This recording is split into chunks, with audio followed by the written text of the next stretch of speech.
now our good friend Roby Alampay, who last year famously stood on stage and said he was launching Puma Podcast, the one great media empire for podcasts all around Asia. Today, here he is with Puma Podcast, and a company is doing really amazing work all across this region. How many shows do you have now, Robbie, that you've put out in the podcast universe? I don't know. Well, Carl is somewhere in this room, but I think it's at least 20 titles. That's amazing. Well done. It's been a long year, and you're here today to tell us all about how you got here, Yeah, but also to give us some lessons in terms of yeah, how to produce this stuff and how to get it out there. yeah, including some very painful lessons as well. We have all had them. In fact, we were just on a Rishad and I were just on a call with Robbie, well, not just, but a week ago, going through our plans for Splice Pink, which is a podcast that Puma has helped us launch. But being the co-founders that we are, we're like, what are we going to do with this now that it's out there? We don't know what to do. Tell us Yeah, how to do this, and then we turned it into a session. That's Okay. right. All right, Robbie, all yours. Okay, is that my cue? Is that my cue? Okay. So I present That's now. what you- I learned this just literally about 5 minutes ago. So I present now. I present the Chrome tab and podcast for okay, share. And Perfect. Here it comes. and okay, so now you can see. Can you see my? Hold on. There you we go. Perfect. Can you see it? Yes, sir. All yours. Okay. Okay, thank you. So how to launch and level up your podcast. First of all, I'd like to thank everyone. It was indeed a little more than a year ago, little less than 1.5 years ago, that you gave us the privilege and the opportunity to be up on stage in Chiang Mai. We appreciate it very much. There have been, I think, some real progress, if I may say, but there have also been some very hard-learned lessons, as let's say, and it's in that spirit that we wanted to share this. First thing that I learned: when you're presenting, try to manage the weather so there's no thunderstorm going on around you. So that's the first caveat. I hope the clock is not yet ticking, but I do need to explain to everyone there's a thunderstorm going on in Quezon City in the Philippines right now. The lights actually went off for about 3 minutes, about 20 minutes before I went on the call with you, Rishad and Alan. And so I decided to power everything off of my fully charged laptop. Lesson learned a long time ago, with a fully charged mobile phone. And even the LED light is now fully charged off of the laptop. So even if the power cuts off, the good news is I'm fully insulated from the grid. The bad news is because I'm running off of my phone, that's brought down my speed from 46 Mbps over Wi-Fi. I'm down to 12, but hopefully we manage this. Okay, so our vision. First of all, a quick introduction of Puma Podcast. Our vision: a world that listens. Obviously, we did this because it was sort of reaction to everything that's going on in social media and media in general, but especially here in the Philippines. We can relate to what's going on in other societies. Everybody's trying to outshout everybody else, and we wanted to bring back the power of the verb of to listen. And so our mission is to share the joy, the power, and the value in listening. These are some of the titles that we've put on there. I don't know if that's more than 20, but that's some. I just wanted to emphasize Teka Teka. Teka Teka literally means wait, wait. Hold on a minute, right? That's what it means. That's our news podcast, which we pump out 3 times a week. The plan is to make this a daily podcast. And yes, Teka Teka, I will say personally, was inspired by Wait, Wait, Don't Tell Me of NPR. So that's where it comes from. But that's our daily news podcast. Everything else, some of these I'll touch on. But Tokhang sa Tokhang is our 6-part series on the war on drugs. It takes a 4-year retrospective look on the war on drugs in the Philippines. A Better Normal is a podcast that we launched just over the COVID during the COVID times, we started talking to, we first launched a COVID diary series, which was really just talking to a lot of people, asking them how they were doing, a lot of real man on the street stories of people walking kilometers to get a kidney dialysis and so on. Somebody who was walking with his, with his cat. I'm sorry to depress everyone, but somebody was walking with his cat because they needed to walk to get to a vet, and they kept getting turned away, and he went home with a dead cat.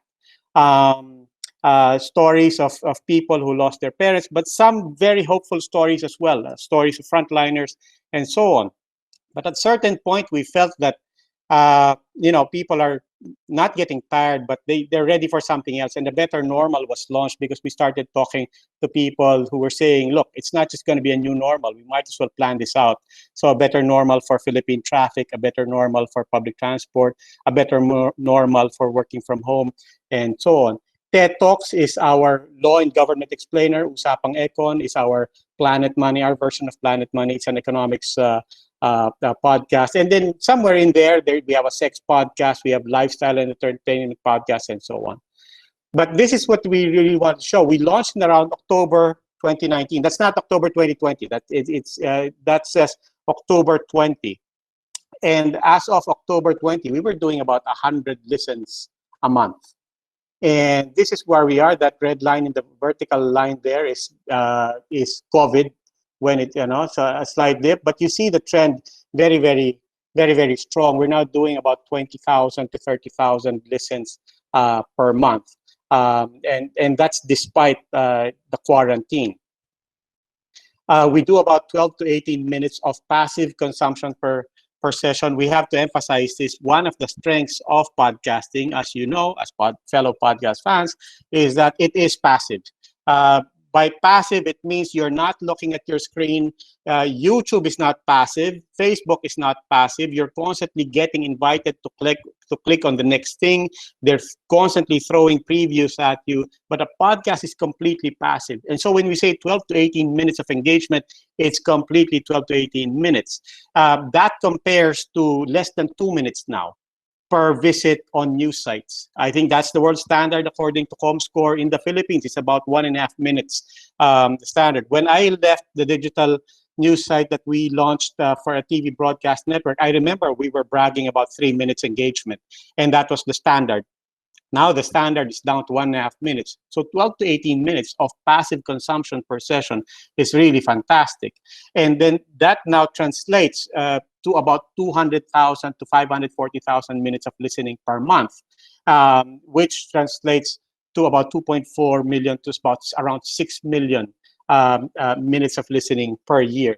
So you see that despite the fact that the absolute numbers of an audience for a podcast is not measured in terms of CPM, it's not measured in terms of the tens of thousands or the hundreds of thousands. When we try to shift the conversation and try to focus them on 6 million listening minutes per year, then the number really becomes something much more viable to talk about. And it's something viable to shift the conversation precisely from CPM. We hate CPM. And so when we talk to our clients, it's really talking more about vision. It's really talking about more about, are we aligned with your brand? Are we aligned with what you're trying to do? And these are some of the brands that we're working with. BPI is one of the biggest banks in the Philippines. Discartec is also a project of RCBC. That's a fintech play by one of the oldest banks in the Philippines. Inquirer is one of the biggest newspaper groups in the Philippines. We just closed a contract to produce 6 seasons of podcasts for them, 6 different titles, everything from true crime to entertainment and lifestyle and sports. Internews, we've had the privilege of doing projects with Internews, specifically with the Earth Journalism Network. PLDT Smart has taken note of some of our lifestyle and self-improvement podcasts, which is really very popular here in the Philippines. Rare is an NGO working with fisherfolk. And the PCIJ, we're collaborating with the Philippine Center for Investigative Journalism on other things. So if you'd still like to listen to venture into podcasting after everything I've said, let's dive into it. You can start the timer now. Okay. So first question of a lot of people, equipment. And here's what we always tell people. If you are listening to this and if you are watching, you actually already have the equipment, all the equipment you need.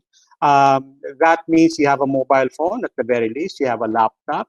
And on both, you would have the software for recording. You'll have a hardware for microphone, an audio recorder. You can listen in. You have speakers. You have room for headphones, and you have access to the internet. That's it. You're a podcaster. You can do it. Go ahead and do it. You even have all you need for a studio right now, surrounding you right now, whether you're in your office or you have everything for a studio, or at least you have everything for a studio quality recording. I don't think you have a studio. You don't have a studio like this. You need to get to Splice. You need to get to a lot of people helping you to put together something like this. But I'll tell you how much you can afford that as well.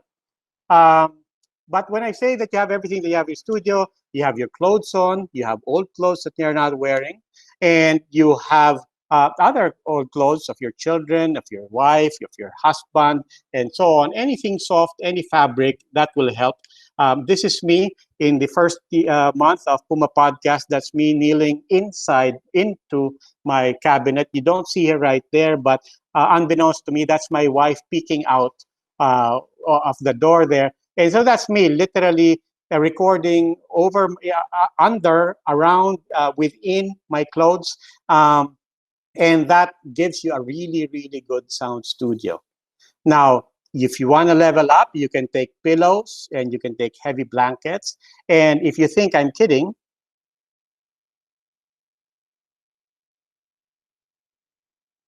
hold on. I hope this plays.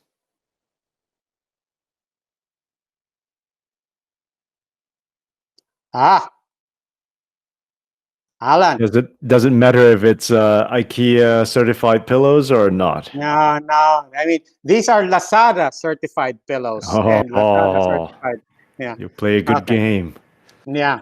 No, but anyway, speaking of, so that was me speaking on my bed underneath a lot of blankets and recording, and in front of the.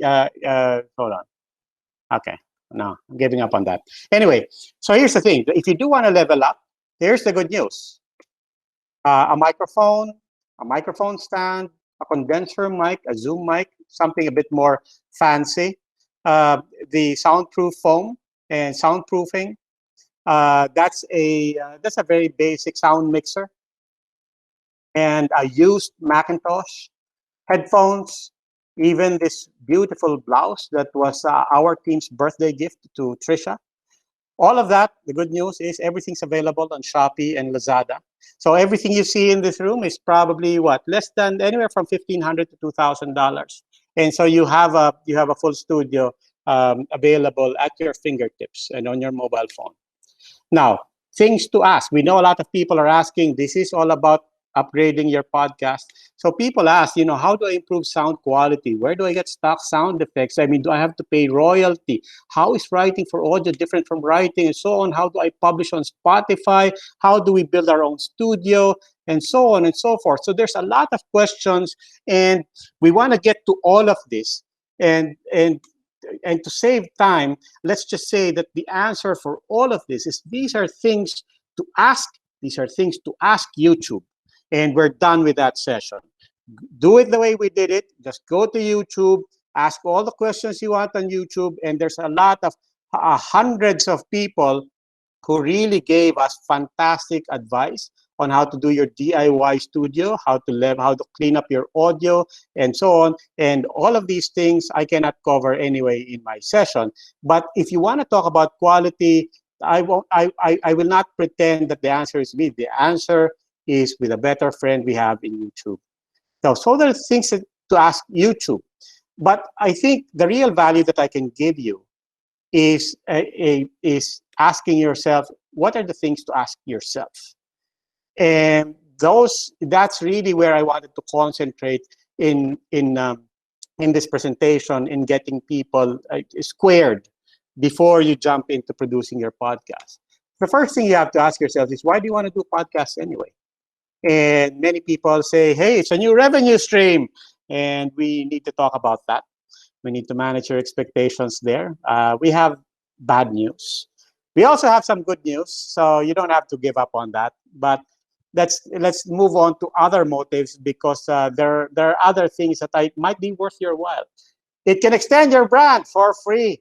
So let's not talk about expanding your revenue stream yet, but definitely it provides a platform that can extend your brand, and it does provide content that is very different from everything else that you're doing. You just like the new form of storytelling, that's great and that's legit. And I would really say embrace that. You really should start just by wanting to produce a podcast that you want to listen to, and so on. Now, what kind of podcast do you want to do? There's so many genres people ask, and people frankly don't even know what to say. So the easiest thing to answer this is, hey, who do you want to copy? What podcast do you want to copy, right? And whether it's sports or true crime or horror, which is very, very popular in Southeast Asia, very popular in Indonesia, we know, very popular in Thailand, very popular here in the Philippines. Everybody likes not just a good ghost story, but really, really grisly and gruesome crimes. So that's all popular, that bleeds into true crime. But you have to answer for yourself, who do you want to copy? Both in terms of content, in terms of genre, and in terms of format. You need to answer that very clearly. Who will listen? And once you know who's going to listen, what language will you use? I know this is very relevant for not just for Asia, but even for the economic demographic to which you belong, right? In the Philippines, answering this question, it takes you literally into hundreds of potential answers, anywhere from English to Tagalog, to Taglish, to Visayan, to any of the hundreds of dialects that we have. So who will listen? What language will you use? Where will this appear? And do we expect to monetize this? Again, that same question. And what else can we do with the content? Which seems ironic, because we're thinking our content precisely, we're in this session precisely because we're now thinking our content can now go into podcasting, into audio. But once you're in audio, one thing we learned over this past year is that's not the end of the rabbit hole. You still will be confronted quite well and quite excitingly with the question of what else can we do with audio? And let me tell you, there's a lot that we can still do with audio. We actually have been shifting our messaging to our potential clients and saying, because we used to say, we're doing podcasting. And because we learned that there's so much to do with audio, we're now telling people we're into audio experiences. Podcasting being the first thing that they can grasp. But audio experience really has really opened up the world and the business models for us. Who will pay for this, finally? Will it be the advertiser? Will it be the sponsor? Will it be funders? What's the difference between advertiser and sponsor anyway? Will it be membership? Will it be a Patreon program? Will it be you? Will it be your wife, unbeknownst to her, right? So those are the things that you will have to answer. And you need to answer all of these things, because after answering all of those things, all of those will impact what you will do in terms of production, distribution, and monetization. Everybody jumps straight into production without trying to answer the questions that came before. And for that matter, everybody jumps into production without even understanding what production means. In fact, production is the only thing that most podcasters understand. Production for them is the be-all and end-all. Is all. I hit record, and so on. But one thing we're educating people on, and it's important as well for our own propositions when we talk to clients, is no, it's not just production, it's pre-production and post-production as well. And there is a difference. And this is the difference, right? Production is recording your voice, maybe some music, although technically that's already post-production. But if you want to stop at recording, voice, and so on, that's it. So I said you already have everything you need in your phone. So you record yourself, you send that audio file to a friend, whether that's over Messenger or you post it on Facebook or so on, by virtue of it being digital and now able to be played by anyone on demand, that's a podcast, right? That's a podcast. But pre-production goes beyond just recording. In fact, before you record, here's pre-production. You do your research, you do the sound design, you do the writing and the scripting. Hold on, can you hear me? Okay. Yeah. Which is, I don't know. Well, I don't know what that was about. Somebody muted me. I got an alert that somebody muted me. Anyway, so you do research, sound design, writing, scripting, and so on. So all of this, you haven't even turned on your recorder yet, right? You do pre-interviews, ideally, before you do the interview. And then finally, you're in the interview. Finally, you're recording. You're recording the voice, as we said. You're recording the music. And then you do go into post-production, right?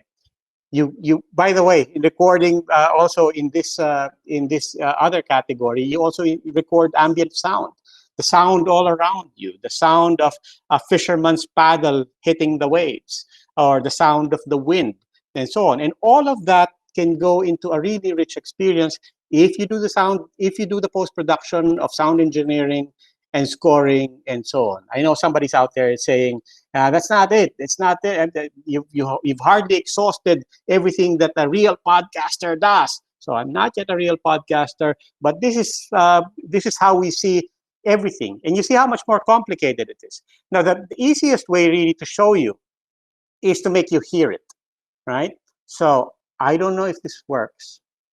I hope this works. I have another example. It's not loading, Alan. Should I risk reloading this tab? Oh, I think we might have to take a poll on that one. No, okay. Should we Go take for the it. risk? Let's do it. No, Is it definitely a let's- tab? No, but here's the thing. I want you to let me just see if I can set this up, because this one, I know the production here is we for our series on the war on drugs, we interviewed this human rights statistician specialist, right? This statistician in the US who specializes in human rights, Patrick Ball. And he was explaining to us a paper that they wrote, which basically used statistics to model an argument that the number of victims in the Philippines is probably 300% higher than what government is acknowledging, right? And he goes into this, and the way we said, could you explain that to us? How that works? What sorcery is this? And he says, look, imagine you have a ball and you throw that ball into a room, right? And you throw another ball and you throw many balls into that room. When the balls hit the walls, it doesn't make any sound. But when the balls hit each other, they do make sounds. Now, I am probably saying this all wrong, but the point is, imagine if I were Patrick Ball, everything I told you could have just been recorded over a live podcast, right? And totally unedited, right? Even the sound quality could have been good. But this is what post-production can give you. Can you hear it? No. No, but I wonder whether, that message that you saw earlier that said that you were being muted? I'm wondering whether someone muted your presentation accidentally. Oh, yes, they did. Okay. You're going to have to unmute your own presentation, it seems. Yep. How do I do There that? you go. How do I do that?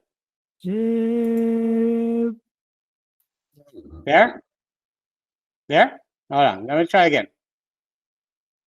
No. No, Oh, it's still got unfortunately, we mute. can't do that for you. Yeah. It's still got the mute icon on that, which is weird.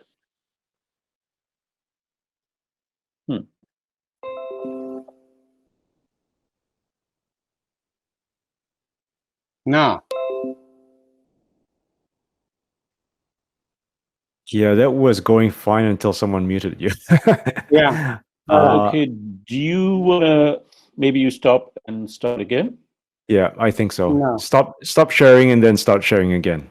Okay, Yep. stop sharing. Okay, so stop presenting. Robbie, you may have muted your presentation. Hold on. No, where would that be? Well, that's fine. Just That's fine. share the tab. There you go. Can you hear it? Hold on. And they're dark inside. You can't see. Okay, Yep. hold on. Can you hear that? I But can share. can you see Yep. my screen? Okay, hold on. Let me try. Okay, my Chrome tab. Okay.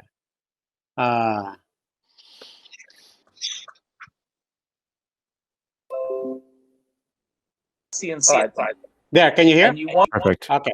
Yep. Okay. So Okay. imagine that you have two rooms, and they're dark inside. You can't see inside. And you want to know which room is larger and which room is smaller. And the only way you can measure this is you have little rubber balls. The balls bounce very energetically. The balls don't make any noise when they touch the ceilings or the walls. When they hit each other, it's going to look like that.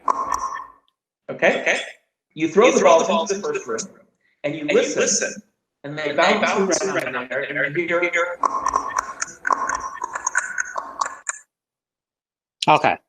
So the whole point of that, of that is to for the listener not to necessarily know what's going on, but we actually spent a lot of time just to shorten the presentation. That's the first thing, but also to enhance what he was trying to say, which is you're in a room. So very subtly we introduced a reverb in there, and obviously when he was talking about balls, there was nothing, and so we know that the experience of people is they're going to be listening over audio. So we wanted to put in the sound effects as well of balls bouncing off of each other. So that's what we wanted to show. And by the way, all that bouncing around is just to show that he threw it into two rooms. One room had more of a lag between bouncing off of each other, and therefore they could conclude from there that this data set was not hitting off other data sets, and therefore that's how they use the magic of statistics to prove that the death count in the war on drugs must be at least 300%. Okay. Now this one did not even load. Yeah. Okay, but here's the point: the difference in terms of cost, and the thing is, production, when you do it live, it's cheap, it's easy to do live, right? So anybody, as I said, you can go live anytime with your Facebook account. You can record audio, you can post that. So it's cheap, it's easy to do live. It's also faster. One person will do, right? Because it's just full production. But the problem is it's typical and it's generic. There's nothing new. There's nothing as well to make you stand out, except your personality, right? It's spontaneous. It's spontaneous, which can be good, which can be bad, again, depending on your personality. It can be disorganized. It can be organized as well, again, depending on your personality and your ability as a raconteur. But that's the point. It's driven by personality, right? It is, in fact, driven by personality. The value is pegged to the anchor, right? And is therefore the most obvious example of this is Joe Rogan, right? The most famous podcaster in the world. It's driven by his personality. The value is pegged to him, and that poses a great advantage to those of you who are the Joe Rogans of your country. So if you're the Joe Rogans of your country, then God bless you. And I wish I were your friend, and good luck to you. In fact, you don't even need luck. And for that matter, you don't even need a company. You can create your own company. And that's the problem for organizations, right? Because the problem with this mode is that it is hard to replicate, or at least you cannot replicate it without replicating a person. And therefore, it's hard to completely own forever. Same thing with Joe Rogan, right? Joe Rogan realizes that I don't need anyone except myself. And so he goes to Spotify, and he not only goes to Spotify, he goes to Spotify on a limited contract, right? Time bound, because he knows that once that clock winds down, I can go again to the next highest bidder, and so on. So that's the problem. Those are the advantages as well as the disadvantages, depending on you who you are, whether you're an individual or you're an organization. For a more produced podcast, it can have a live component. You can still do live.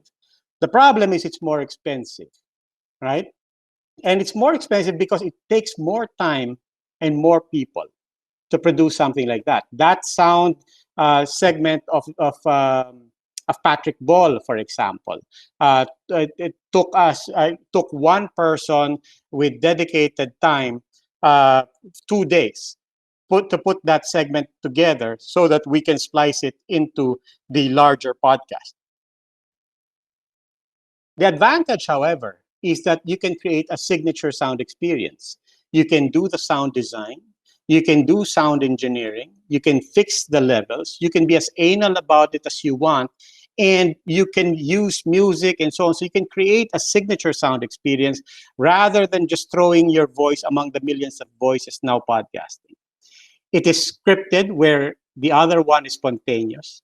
It is more polished where the other one can be disorganized. And it's not driven by personality. It is now driven by production. Personality always helps. Personality is always great. But this one is driven by production. So you can compensate, quite frankly, if you're a boring person. You can compensate if you're not the best raconteur. You can compensate with a script. You can compensate with a plan.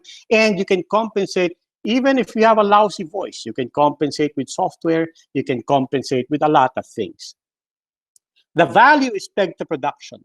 It's not pegged to the anchor. And for organizations, the good news is, therefore, it's replicable. Even if your anchor were to leave, right? It's replicable. And not only that, it helps you to generate intellectual property. The intellectual property does not threaten you by asking you for more money or more ownership and then go to somebody else. You can completely own the intellectual property, and therefore it is something that you can plan for and you can build into your company and build into your business. Now, which then leaves you, do you have a business? Is this in fact a business, right? So you start talking about distribution, discovery, reach, monetization, and I'll go immediately to the point that discovery is the hardest thing of all of these things. Distribution is easy. That's Anchor, Google Podcasts, Spotify, Apple Podcasts, SoundCloud, and so on. Everything is free. You can create an account right now. If you go to Anchor, that publishes immediately to everyone. So one click, it publishes across a broad range of platforms. So that's not going to be an issue. But ever since we joined Splice, we did get as well many people mentoring us, including MDIF, including our friends from the Splice community who have introduced us to for-pay platforms that does a little bit more than just distributing your podcast. They have business solutions. They have organic advertising. So yes, there is now a programmatic advertising for audio and so on. They can insert it and so on. They give you data, they give you analytics. So all of these are at your fingertips fairly easy. But what people forget is that there are two very, very strong platforms to consume your podcast and for your podcast to be discovered that people don't pay attention to, because these are traditionally video platforms. So we're talking, of course, about YouTube. We're talking about Facebook. And nothing is still more powerful than these platforms in terms of getting your brand out there. These are not the best platforms for people to consume podcasts because there is no passive listening here. The people here are constantly being invited to click out of your content. But in terms of introducing yourself, in terms of getting discovered and expanding your reach, you cannot ignore, and in fact, you should exploit YouTube and Facebook. And then for that matter, all these OTTs, all of these platforms from WhatsApp to Messenger to Viber and whatever other platforms, when you distribute your content as standalone digital files or as a link out, it actually has a very, very high organic reach. The problem is, this is all anecdotal. The problem with chat platforms, as you know, is it's almost impossible to get the real analytics on how much is getting shared or how much is getting forwarded or what are the demographics and so on. But anecdotally, we know that when people share a podcast personally over chat apps, it counts as word of mouth, and therefore it counts as very legitimate and very authoritative because this is a personal recommendation by a friend. Now, again, I see only one is going to play here, but I'll play it first. But this is a soundbite from our series on the war on drugs that made front page headlines in all the biggest newspapers in the Philippines, and it was picked up and given airplay by all the biggest television networks. This is the first police chief of President Duterte, and we got him on the podcast, and we asked him, if you had to do it all over again, what would you do? And he says, well, maybe we should have started with the police. Right? Whoops. Maybe we should have cleansed the ranks of the police first before we unleashed them on all the children. Right? So here he is speaking, and it's not so much the content, but it's the format that I want you to look at.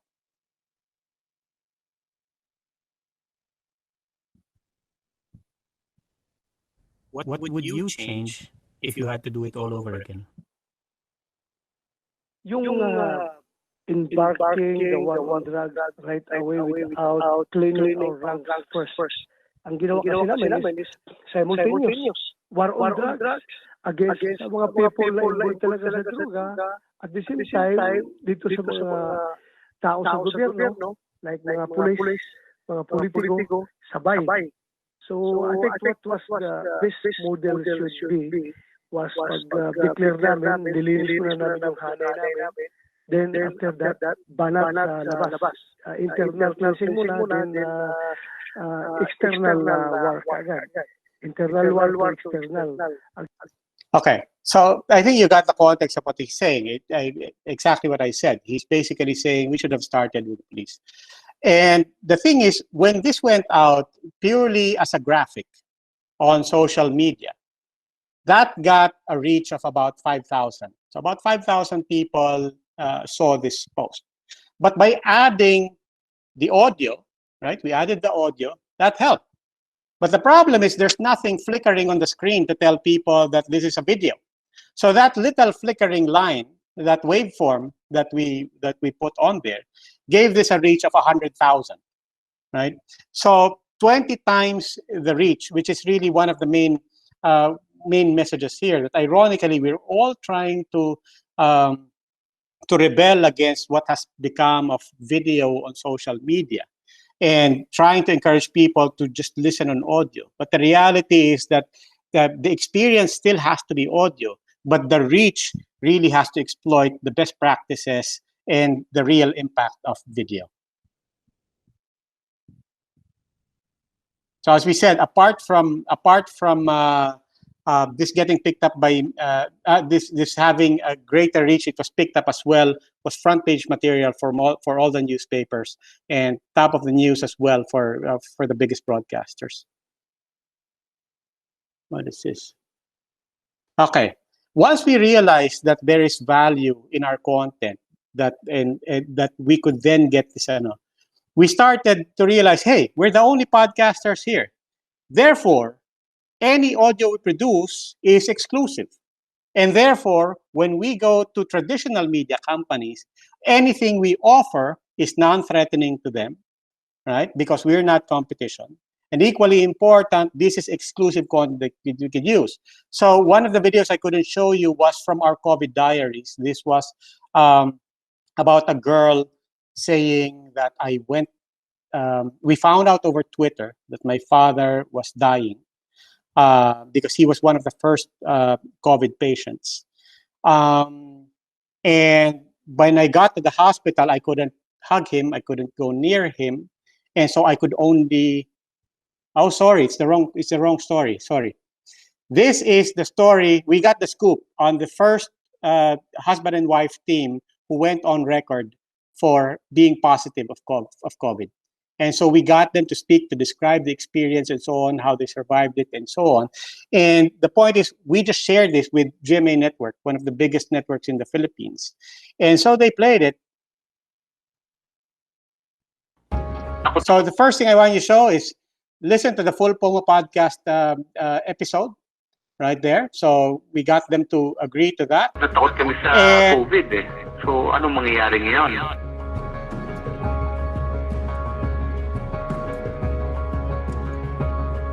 So here's the thing. This is not our treatment. This is a TV company for their social media videos, taking our content, and we got probably at least 7 mentions here in full text, including showing our, and this got viewed more than 1 million times.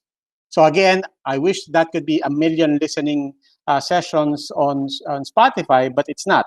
But what it did give us was 1 million people now getting exposed and getting introduced to our brand. So again, the question earlier, what else can you do with your audio content? You can repurpose it and let other people use it, exploiting still the best practices on social media and video to expand your reach. And really, that's the way we try to beat, as I said, the hardest thing about podcasting, which is discovery.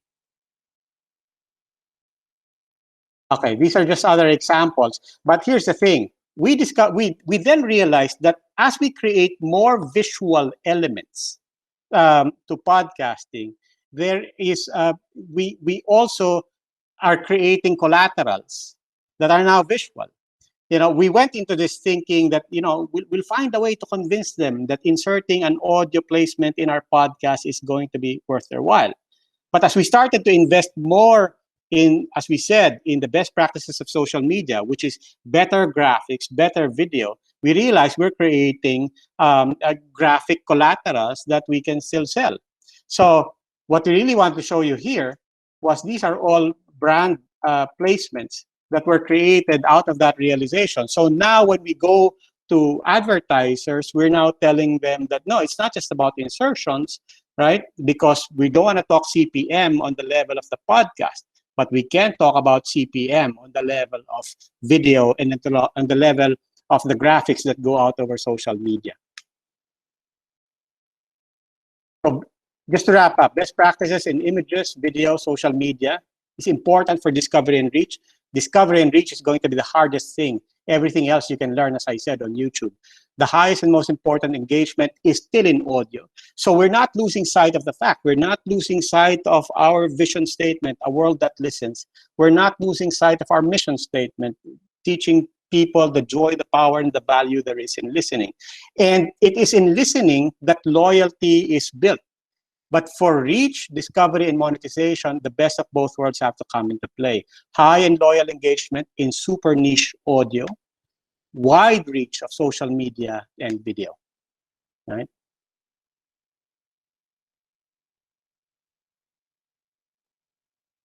Hold on, let's give it a chance. No, I don't think it's gonna play. The only thing I wanted to show you there, hold on.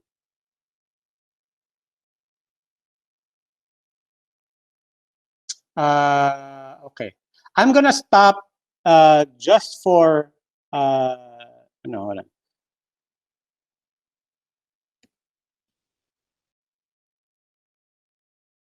on. Okay, I'm gonna stop my presentation just for a minute, and then I'm gonna present PowerPoint, the original file, because I don't need that much of the audio there.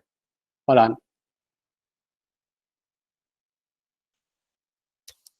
Hey, Robbie, while you're loading up PowerPoint, why don't we jump in with a quick question? Sure. Given that we're running up against the clock here.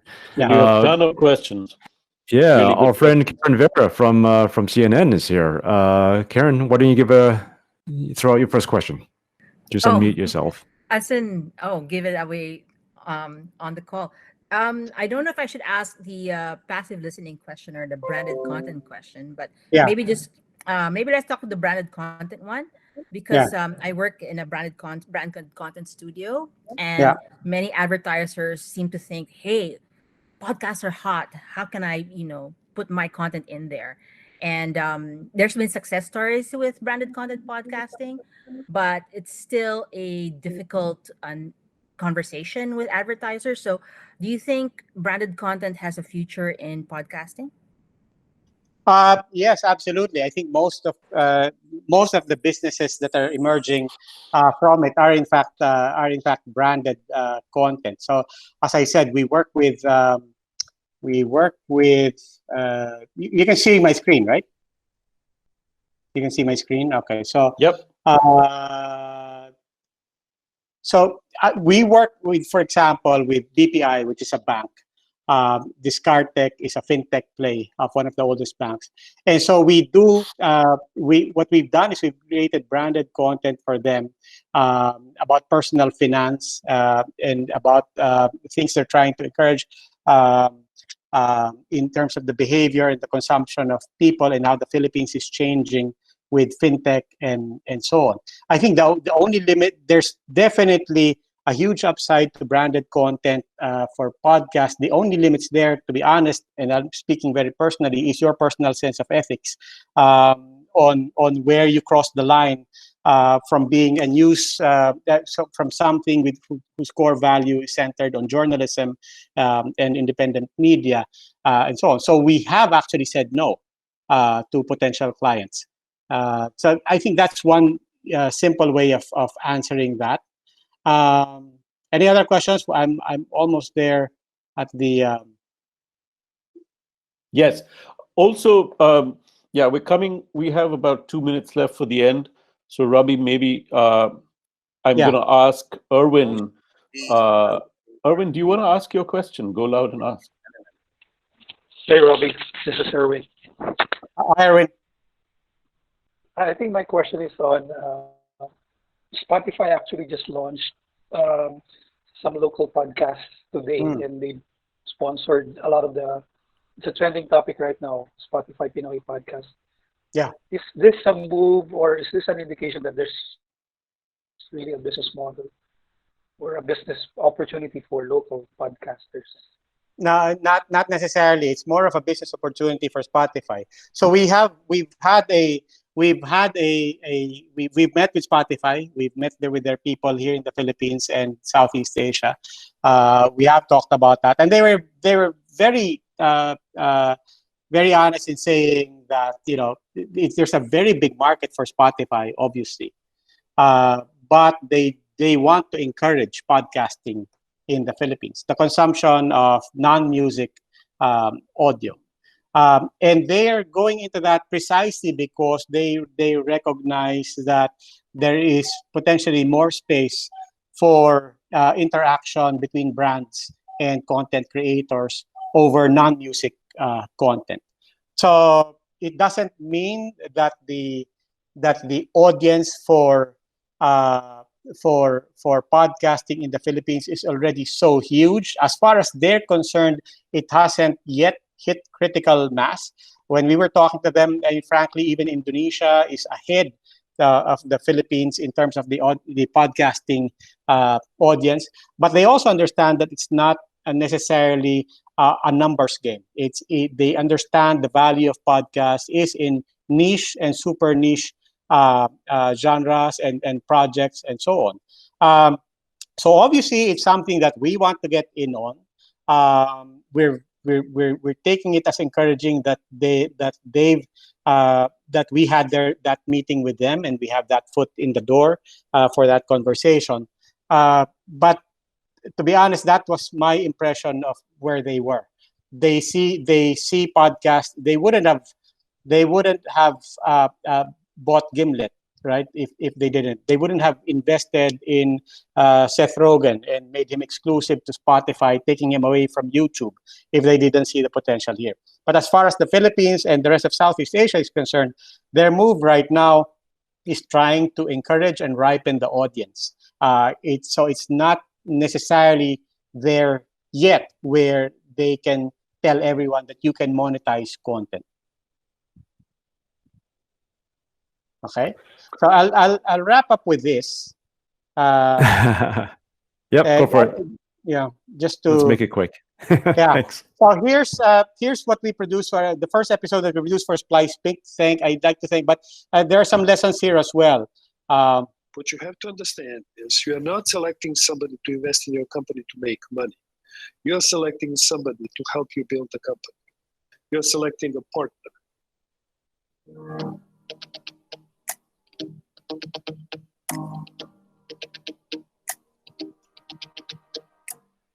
Hey there, welcome to the first episode of Splice Pink. Today, we're hearing from donors and investors, super important for this ecosystem. Our friend and CEO of Puma Podcast, Roby Alampay, asked the questions that startups have always wanted to ask, questions that we want to know the answers to as well. So in this episode, we talk to funders. Thanks, Alan. Thanks, Rishad. Specifically, we spoke with Kevin Brockland of the Media Development Investment Fund, or MDIF, Shuei Fang of the Program for Independent Journalism of the Open Society Foundations, Sasha Vucinic of North Base Media, and Hele Wahlberg of IMS.